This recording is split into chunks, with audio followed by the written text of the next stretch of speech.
It was one of those quiet, golden Saturday mornings where the world still felt half asleep. That peace didn't last long.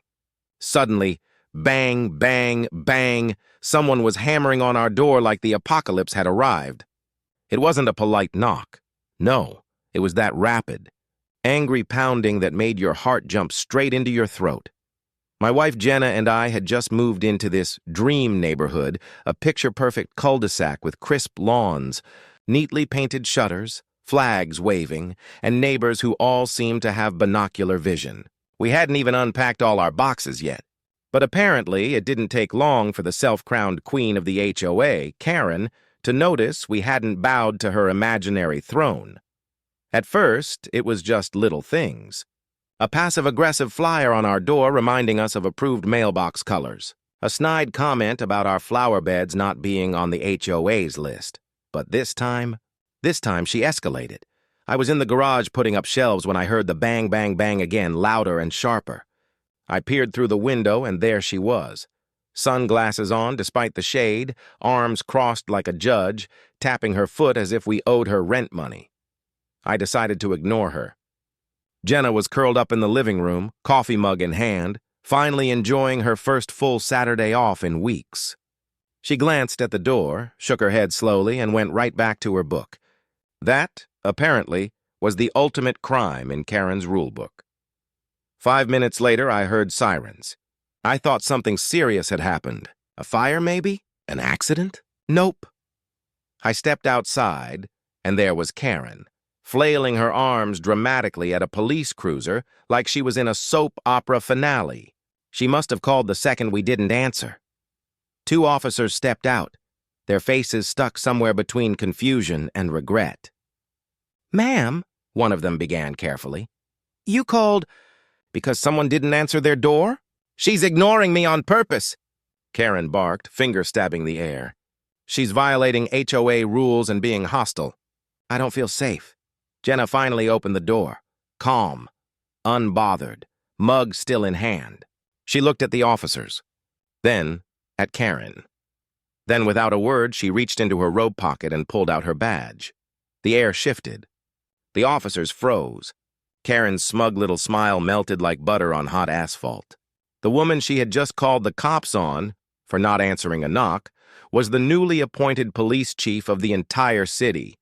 You could have heard a squirrel chewing on a pine cone from 2 houses away. Karen blinked, completely thrown off. The self-righteous fury she wore like cheap perfume had vanished. She opened her mouth, but all that came out was a squeaky little noise, like a balloon deflating. Jenna stepped outside with the kind of composure that could slice through steel, badge in one hand, coffee mug in the other. "Good morning," she greeted the officers, her voice smooth and sharp at the same time. "Is there a problem here?"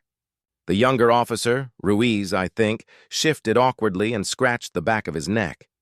We got a call from this woman," he said, nodding toward Karen, "about suspicious behavior and possible aggression." Jenna raised an eyebrow. "Aggression?" "She ignored me," Karen burst out. "I knocked 3 times, and she just sat there like I didn't exist." Jenna took a slow sip of coffee. "So, you called the police because someone didn't answer their door?" "She's being difficult," Karen huffed. "We have rules here. I'm the HOA chair. There are procedures." "Right," Jenna replied coolly, holding up a finger. "But not answering your knock isn't a crime. Not even a civil issue. And it sure isn't something you call 911 for." Karen's cheeks turned a brilliant shade of red. She wanted to argue, but she had nothing. Officer Ruiz cleared his throat. "Ma'am, if you're the new chief of police, we didn't know." "I don't usually lead with that," Jenna said with a thin smile. "But since someone decided to escalate, here we are." And that's when it finally clicked for Karen. The look on her face was priceless, pale, wide-eyed, like someone just told her she'd tried to arrest her own boss. I didn't know. This isn't personal," she stammered. "Oh, I think it is," Jenna replied smoothly. "You've left anonymous complaint letters, showed up uninvited, and now you've wasted police resources. That's personal, and it's borderline harassment." Karen shuffled back a step, her bravado crumbling. "This is all just a misunderstanding," she mumbled. The senior officer stepped in, his tone professional but firm. "Ma'am, I have to advise you not to use emergency services for HOA disputes. That can be considered a false report." Jenna didn't need to say another word. She just stood there, solid, calm, unshakable. Karen, on the other hand, looked like she was about to be swallowed whole by the sidewalk. I leaned against the garage wall, cracked open a soda, and watched the show unfold. But the story wasn't over. Not even close. The next morning, the neighborhood felt different. Nothing physical had changed. The lawns were still painfully manicured. The mailboxes still stood in their straight little line. But the air had shifted, thick with tension, like that silence right before someone ruins Thanksgiving dinner by bringing up politics. Karen hadn't been seen since her run-in with the police. Her porch lights were off.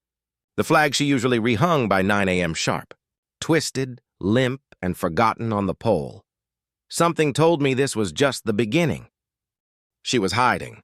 Honestly, I couldn't blame her. But Jenna, she was just getting started. That afternoon, she sat at the dining table with her laptop open, a cup of tea in hand, typing away like a woman on a mission.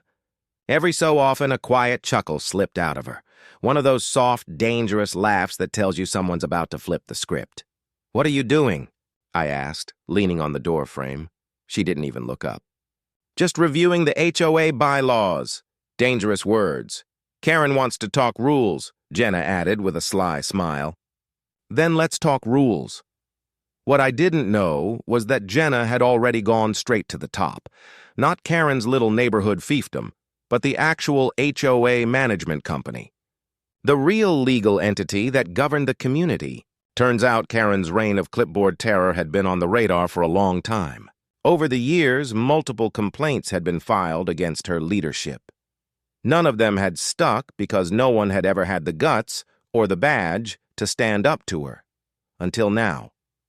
2 days later, every mailbox on the street got the same letter, printed on official HOA letterhead. Jenna had called for an emergency board meeting and, more importantly, a vote to remove Karen as HOA chair. You should have seen the way that news traveled. Like a match hitting dry leaves. People who hadn't said a word to each other in years were suddenly whispering on sidewalks.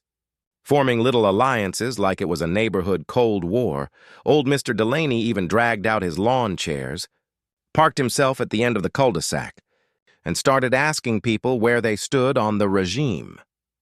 By the time the meeting rolled around, it felt less like a community gathering and more like a courtroom drama had collided with a primetime soap opera. We all crammed into the local community center.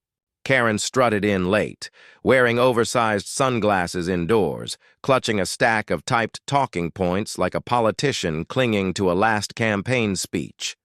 Her voice trembled at first, but she forced a smile. "I'm here to defend the structure and standards that make this community great," she declared. Jenna stood up slowly, cool and steady. "And I'm here to make sure that structure isn't abused." Then came the speech. Oh, that speech. It was the kind of controlled, precise takedown that could have made a TED Talk blush. Jenna listed every incident, every complaint, every overstep, and then she pressed play on the audio from the day Karen called the cops over a knock on the door. The room fell silent. Then came the vote. Each neighbor received a small slip of paper. Jenna had printed them herself. 2 options. A. Remove Karen as HOA chair. B. Keep Karen in her position. The energy in that room was electric, like the finale of a reality show where everyone already knows the villain's about to get voted off the island. You could practically hear people narrating, their thoughts in their heads. "She told me my wind chimes were too loud. She scolded my kid for drawing chalk on the sidewalk. I don't want to live under her dictatorship anymore." The votes went into a clear plastic container, no funny business.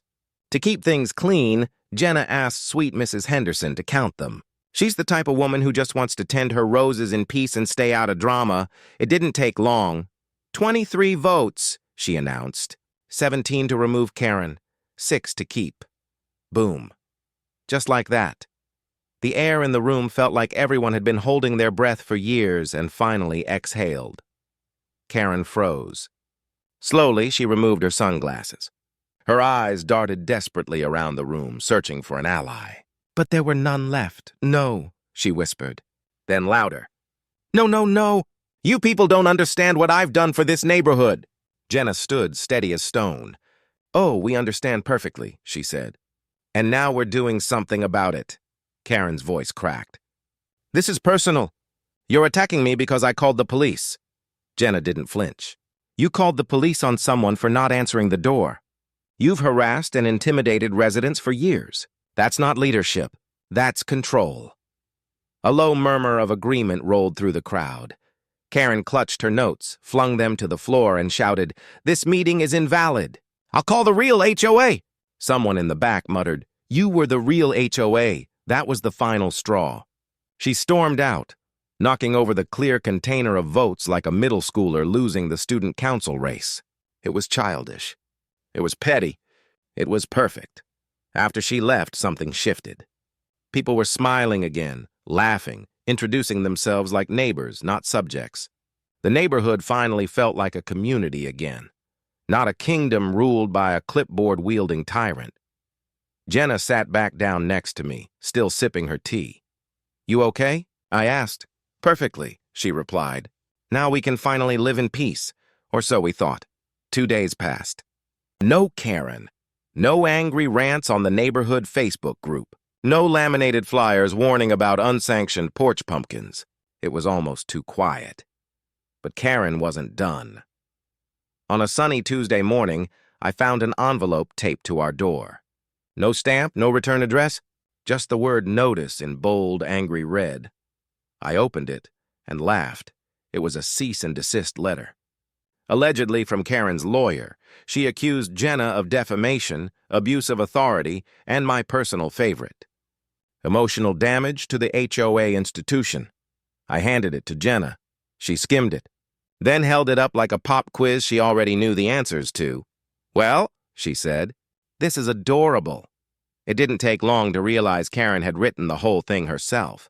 No law office, no bar number, not even a real signature, just Karen M. scrawled at the bottom next to a tacky gold star sticker. Should I respond? Jenna asked dryly. Nah, I said. Karma's already on her tail. And oh, was I right. That weekend, during a neighborhood gardening event hosted by the newly reformed HOA board, word spread fast.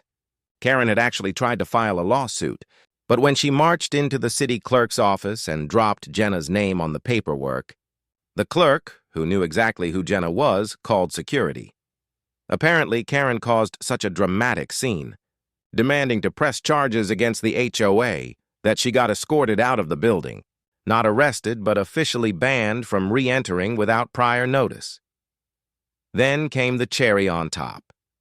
Jenna, ever the professional, filed a formal report for harassment and misuse of emergency services. Nothing extreme, just enough to make it official. Karen received a written warning from the city, and with that, her reign ended. Her house quietly went up for sale within a week. No flyers, no rants, no farewell flag ceremony. Just gone. And the neighborhood? It blossomed. Literally. People started planting gardens again, hosting driveway barbecues. Kids rode their bikes without being told their helmets weren't regulation. All because one woman stood her ground, not with screaming or revenge, but with calm, precise authority and a badge that meant business. As for me, I keep the door locked and the popcorn ready, because you never know when the next Karen might knock. If you loved this story, make sure to hit that like button to show some love. Drop a comment below telling us how you'd handle a Karen. And don't forget to subscribe for more real-life drama where karma lands harder than a plot twist.